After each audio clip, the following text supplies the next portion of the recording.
Hello everyone and welcome back to another divine recipe. Today I'm making a super delicious sizzling rice and noodle soup.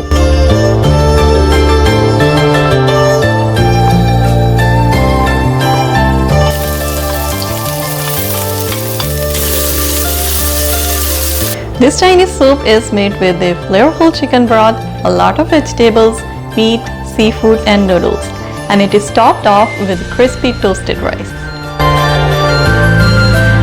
This soup will truly amaze your guests as they watch the freshly fried crispy rice sizzle and crackle in the piping hot soup. For the vegetarian version, omit the chicken and the seafood and replace the chicken broth with vegetable broth. Also, you can experiment with a bunch of different other vegetables and sauces to your liking.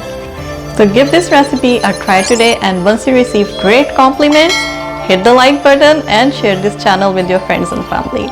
Now let's get started.